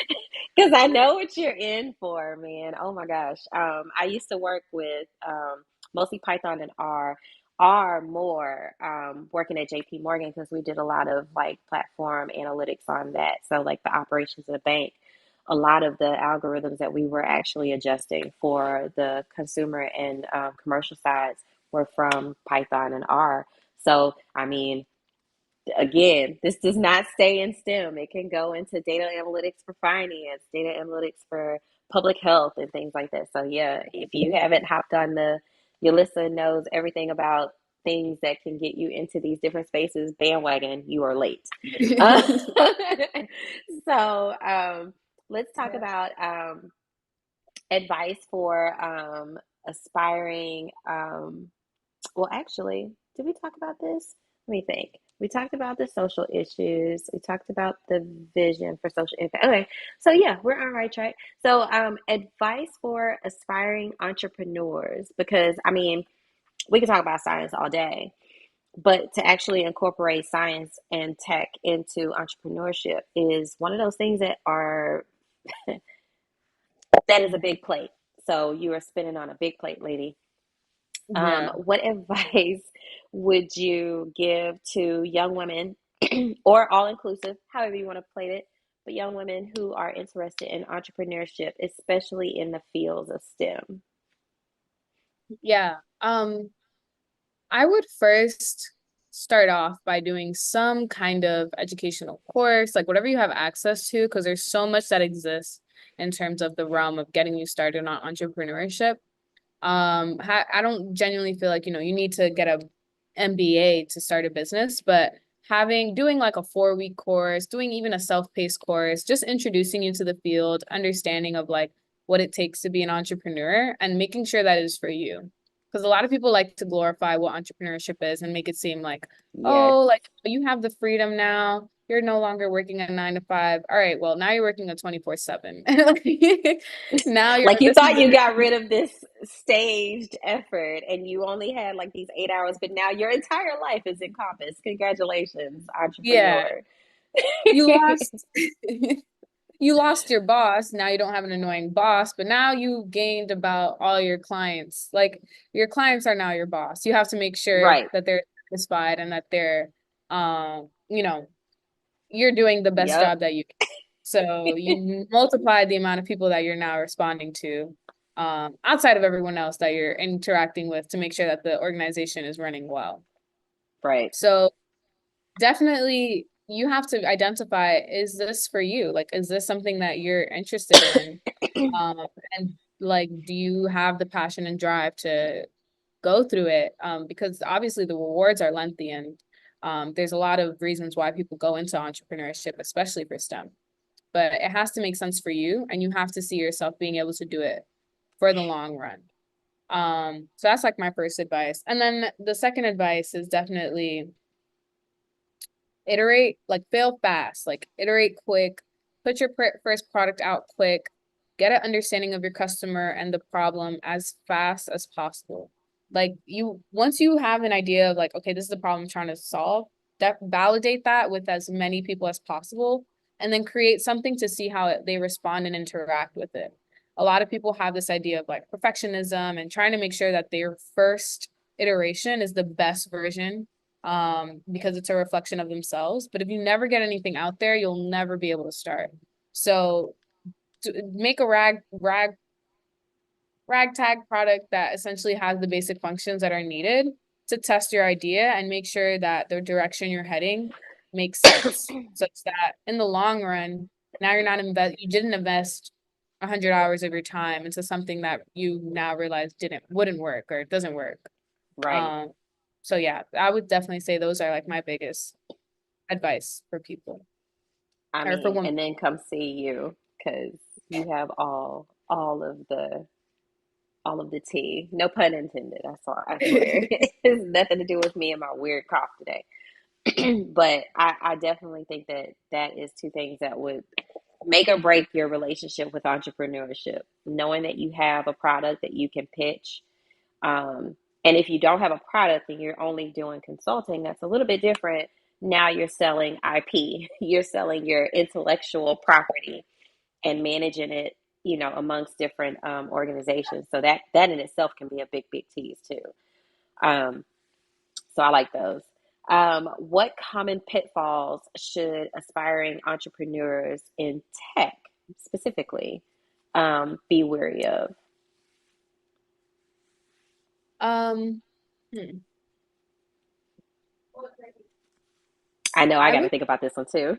yeah, specifically for tech, going back to my advice of like, I feel like a lot of people in tech have the problem that they want to build a perfect product.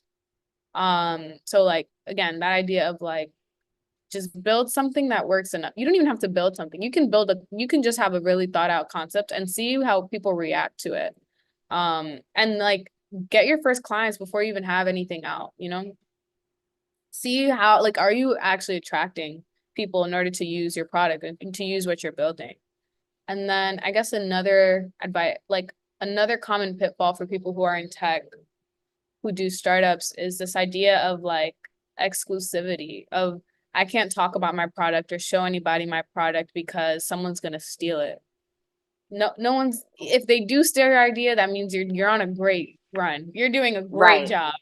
But for someone to sit there, like you have to invest so much time into building a business. So for someone to sit there, listen to your idea and go ahead and steal it and put and pour in all this time, like I promise you the likelihood of that happening is extremely low. And they won't do it in the way that you're planning to do it anyways. Right. So talk about your idea, like get it out there as much as possible. Talk to other technicians, talk to people who are doing similar things. Don't feel the need to hide your product or hide what you're building. In terms of like in this fear that someone's gonna steal it or things of that nature. Yeah, and which is completely opposite from a lot of things that people will tell you if you talk to somebody. Make sure you have them sign a non-disclosure agreement or an NDA. Have them sign a a non or what is it, a non-compete. Like sign those little different documents to keep yourself safe and make sure that your stuff is kind of like almost patent pending. So they want you to keep it close to the chest, but in all actuality, when it deals with products, you just got to get it on the market. Because it's really, honestly, who markets first when it's a product like that. So yeah, that's definitely some words to live by. Because I've seen some tech companies go down the toilet because they just didn't push out first. They might have had a great idea. Somebody else beat them to market, and even though it didn't function the way that they were supposed to have it function, they still beat them to market. So they had first dibs. So I definitely like that advice. Um, from your own experience, what are the key qualities or skills that a successful entrepreneur in STEM fields should possess? Yeah. Um, I would say you need to be social. you need to be able to get out your bubble. And that was that was something I So struggled with. many of us are uh, introverts. So many of us are introverts. And I wouldn't say I was an extreme introvert. I was more of like a ambivert or whatever. But I had a fear of like coming up and walking up to people and asking them questions or introducing myself or doing those cold calls and all that stuff. And I had to get over it. I had to get over myself. So I would say like to be a successful entrepreneur, you have to be okay with embarrassing yourself and okay with, you know, introducing yourself and stepping into rooms that no one looks like you and you would have never thought like you were expected to be here, even if you have no knowledge at all, like you have to be comfortable in an uncomfortable setting because that's the only way you're going to be able to push out your product as quickly as possible and also get the information you need in order to make sure it's actually something that is needed. But yeah, definitely being social and stepping out of your comfort zone. And then also being able to like learn and learn quickly, which is something that I think we're all engineers are pretty good at. But it really is entrepreneurship is a space where you're constantly learning and iterating and implementing. You don't have the time to devote millions of hours of research. You kind of have to go with your gut feeling and see what Right. goes and see what works and what doesn't. So being able to learn fast, and then fail fast and fix it. Yeah. Um, And yeah. and I was gonna say, like, I definitely hear you on the getting out of your own path kind of thing, because I don't know if you can tell, but this platform almost didn't happen because I'm like, I have ideas for days. And when I pitched this to AWIS, I was like, hey, we could do a STEM speaker series and we could put it on YouTube. We could revive YouTube and do this and do this and da, da, da, da. And then they were like, oh, okay, cool. So who's hosting? And I was like, oh, one of y'all? They were like, mm-mm, nah, it's gonna be you. And so I had to get out of my own, self bubble that I wanted to be in. I don't do social media like that. I hide. I recluse. Very much so. You wouldn't have caught me on something like this. But I've come to terms with it, and I've come to realize that I wouldn't have never met half of y'all if I wouldn't have done this, which expands my network, expands the idea that I want to start exchanging the conversation of women in STEM and kind of like opening up to this group of women that I think that really need to hear this. And I would not have this any other way at this point. I feel like we'll probably have other people that'll kind of get the gumption to get on the platform and host every now and again. But at this point, I'm kind of like, okay, I can do this because this is a thing that I'm passionate about. So I don't know where this is gonna go, if it's gonna stick around here or if we're gonna continue like next year and do all of this. But I think the path of knowledge that I have been able to landscape with all of y'all it's been my wildest dream. So I'm I so really, happy to hear that. I'm like, when I tell you, you're not the first person to hear it on the platform because I really express it when I get off and I'm like almost in tears. And I'm like, oh my God, this is such an awesome show. But then I want to make sure other people know that this is the kind of conversations that I have behind this, like the BTS, where like, hey, look, I really applaud you for being on this platform because it's not easy to exploit yourself the way that we do, right? So Yeah. I'm glad that you're giving that conversation to other people that might not have the same kind of scope as us. So yeah, this is happening. I'm projecting all the good feels to everybody that's like watching this for sure. Um, so let's see. Next question. Let's see. Keep calling. Oh, I talked about keep calling. So future technologies. We'll talk about a couple of these. So, are there any emerging technologies or trends that you are particularly excited about? And how do you plan to integrate them into future projects?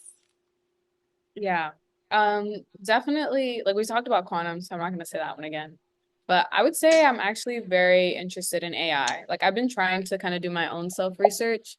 And I've been able to have conversations like with people who are pretty high up in the field. And it's just a technology that's really gonna reform the way we work. Like you are now able, you will no longer have to start from scratch. Like you will never have to, not never, but you don't have to face this issue of looking at a blank paper or looking at a blank slide deck and now coming up with 40 of them like off the fly. Now you have something that can instantly give you a place to start.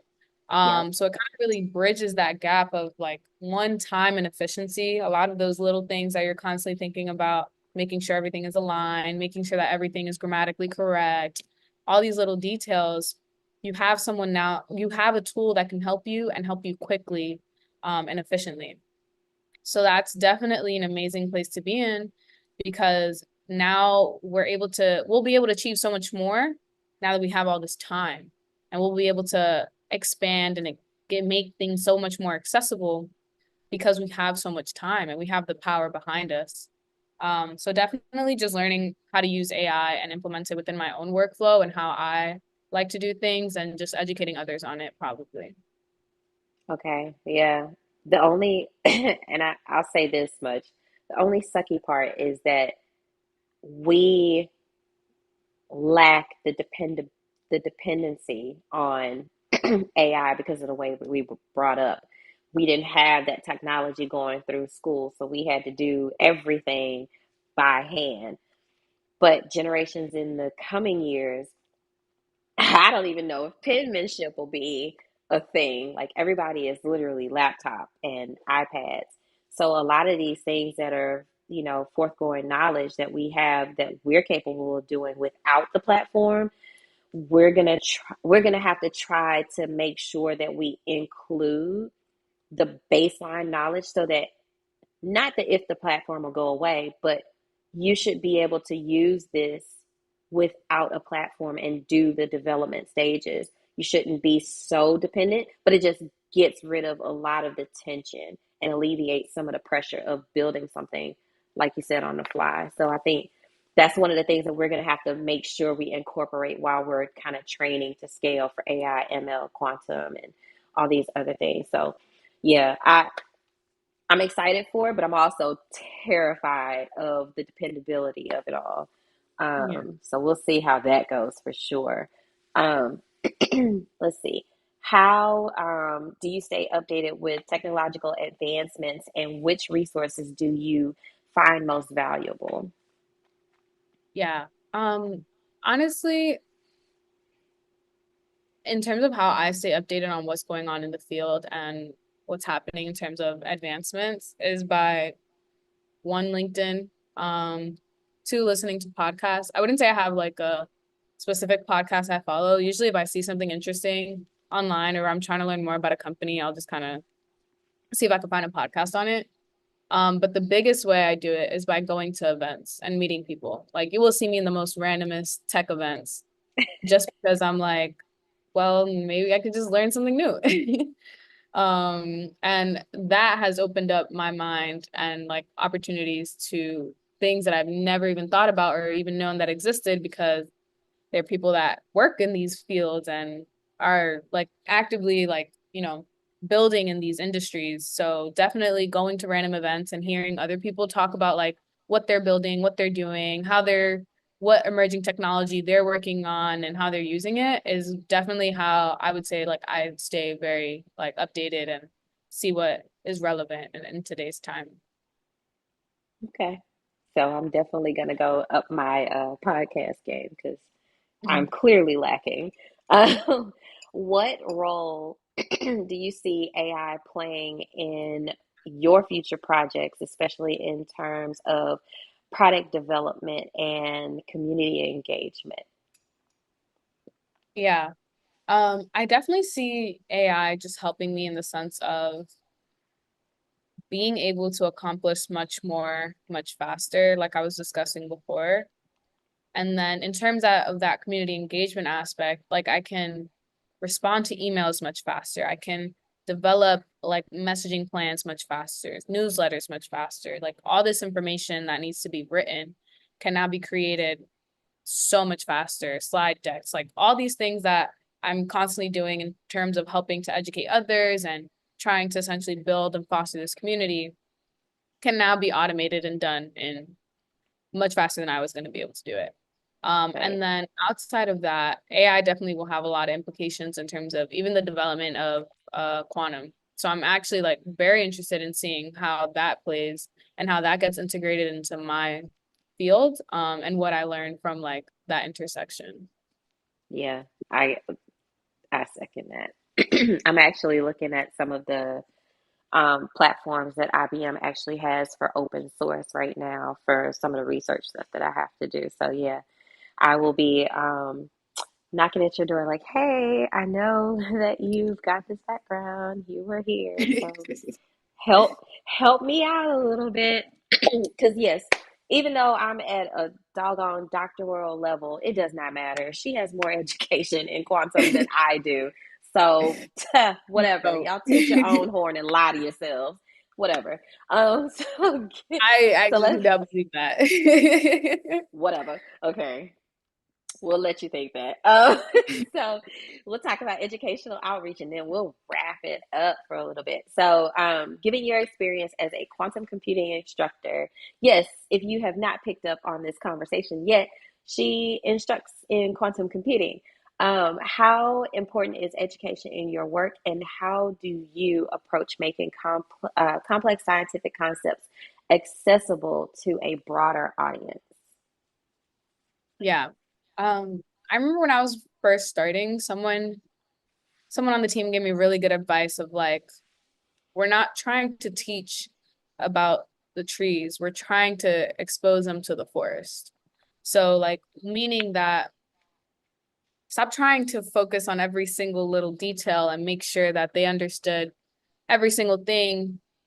Instead, let's focus on the bigger picture. And even if we get things a little bit incorrect or like they're not fully true, you're exposing people to a world where if they want to know, they'll continue digging and they'll find that out for themselves.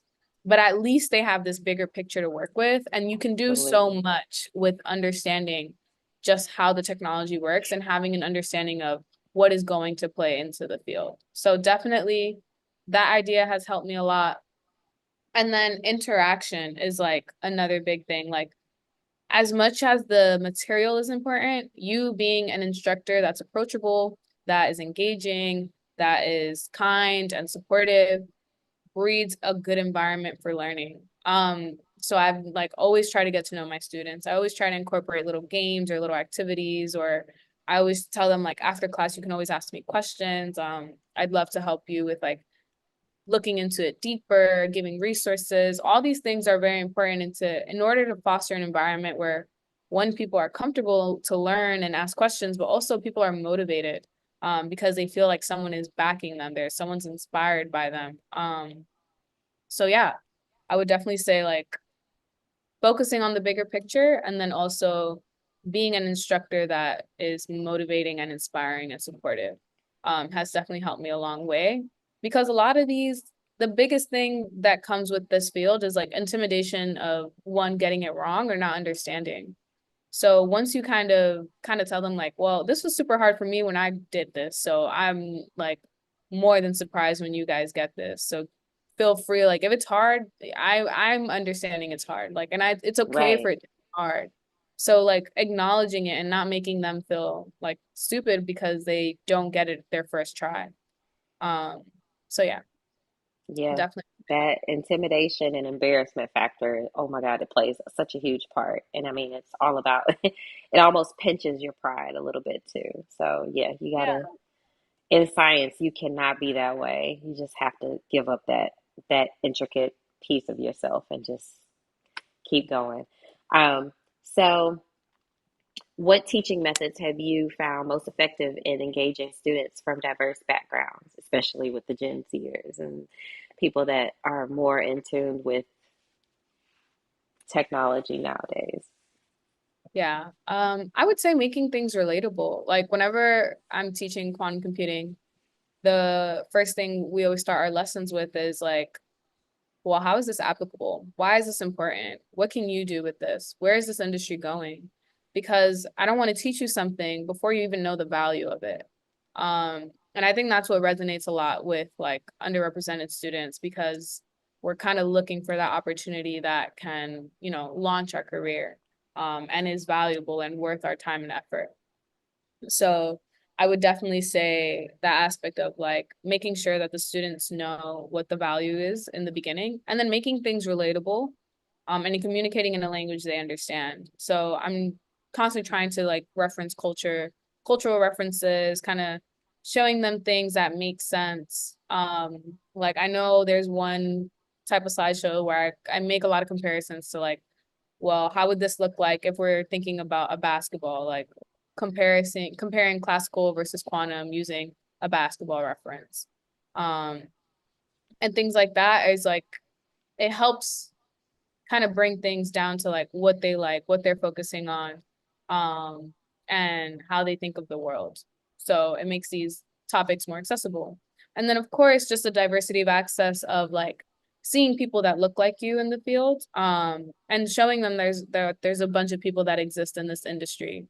So yeah, I would definitely say like representation also really matters because it makes it that much more achievable because you're able to see someone in that space. Yeah, the relating piece of it makes it that much more real. I think that's awesome. So definitely gonna take this with me. So, um, how do you assess the impact of your educational programs? And have you made any significant changes based on the student feedback that you've got? Yeah. I think for me, I work with a lot of students who may be entering the course just out of because like their school told them to or their mom wanted them to. So for me, the biggest thing is can you talk? My biggest goal is can you talk about this topic and coming from a knowledgeable place? Like now you can teach it to somebody else. Right. And you have like the language to engage in this conversation, even if you don't decide to pursue it, at least you now have the knowledge to one decide like be able to do the research of like maybe I actually do find this interesting and I can continue with it. Or on the other end, at least I can talk about it and engage in conversations around it and I know what it is. So those are like things that I'm looking for in terms of making sure that my students are able to talk about the technology, um, and educate others on it. And then on the latter, you had wait, what was the Have you made any like changes or oh adjustments change? to any of the feedback? Yeah. Yeah, I would say the biggest thing was including that engagement factor in my lessons in terms of I realized um very when my first time teaching in person, I realized it's very important not to like to make the environment as fun as possible because things can get stale. And again, they have very short attention spans. So by incorporating a game, by starting the lesson off with music, by asking questions like, oh, like how are you feeling about this? Do you have any questions? Is this understandable? Like making it as engaging as possible where they have to be interacting with the material or interacting with you. Um, really helps solidify. And that was something that at the beginning I didn't recognize how important it was. And it was something I learned like through feedback and also like teaching in person. So yeah. Okay. Yeah. Now that I'm thinking about that, I'm like, oh yeah, I did do that. It was totally by accident, but I did it. Because you don't want to sit there and listen to somebody preach you to death in front of a classroom for 3 hours and Yeah. you have no godly interest. So I second that motion for sure. Um, so I think we have so much to gain from this insight, and I really want to. I really hope that people take this and really just think on it and say, okay, well, how can I incorporate this whole stack of knowledge that I'm getting from all of these speakers and incorporate it into everyday life? Because I'm sure some people needed to hear this, and we'll definitely come back around and include, any kind of reference material and things like that so that people can come back and look at the description and see information on how you got to where you are, as extraordinary as it is. I mean, we all look for those people to kind of like emulate. So I'm sure that that is by far one of the things that will happen here. Somebody is going to find you to copycat you, and that's fine. Because we always want people to mimic what we do, because then we know that we're viable, right? Um, so I hate to do it, but I gotta conclude and I gotta let you go because we have work tomorrow. So, Yes, we so we have work.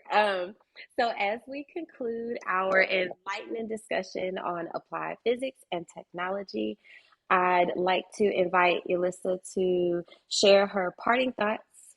Yelissa, reflecting back on our dialogue today, from founding Upcomers to empowering minority designers to navigating product management within tech industries, and your contributions to science overall and the outreach of scientific engagement. Can you share with the audience a final takeaway? yeah. Um, if like you get anything out of this conversation, I think the biggest thing I hope that my journey and this conversation has brought you is that one, nothing is impossible. And even if you have so many diverse passions or diverse interests, you can find a way to integrate them or engage in them.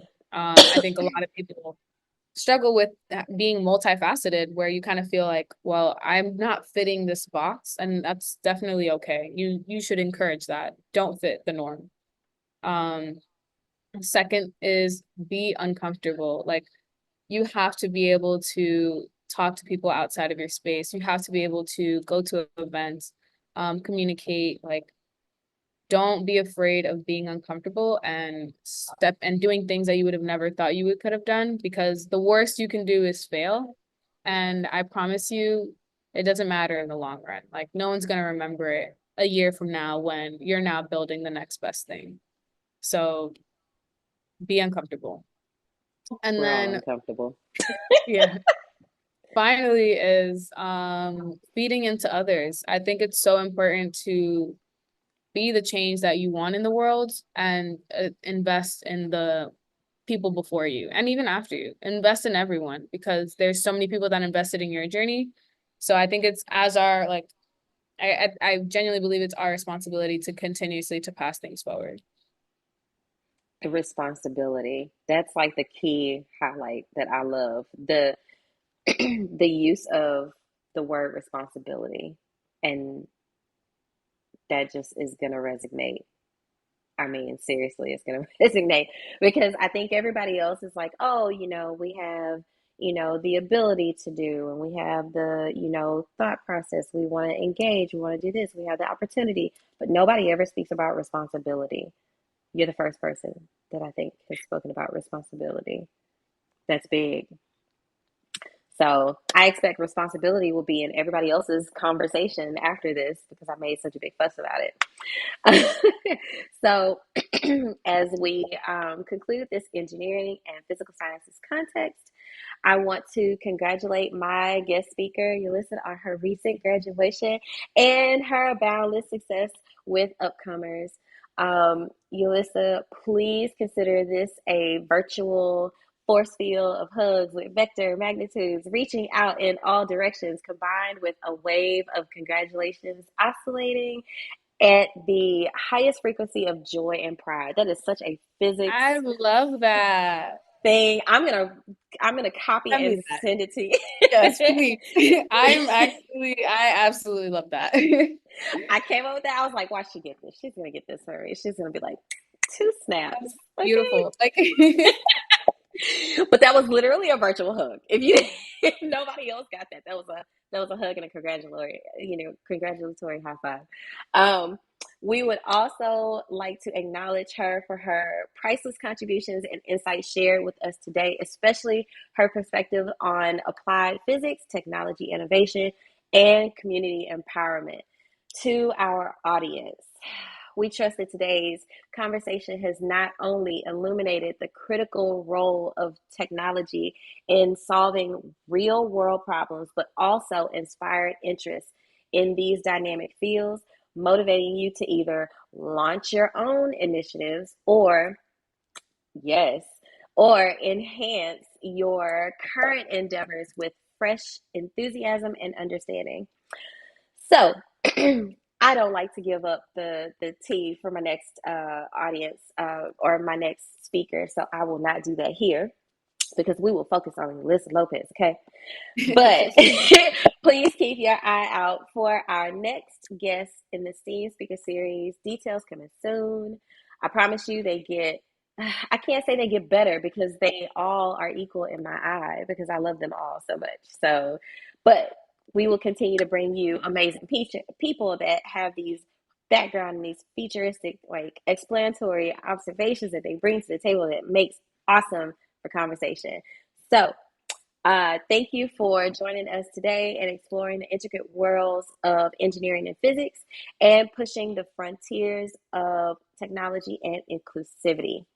I am Amberson Cornett alongside our dynamic force in physics and new AWIS DC ally, Yelissa Lopez, and together we are empowering women in science, one discovery at a time.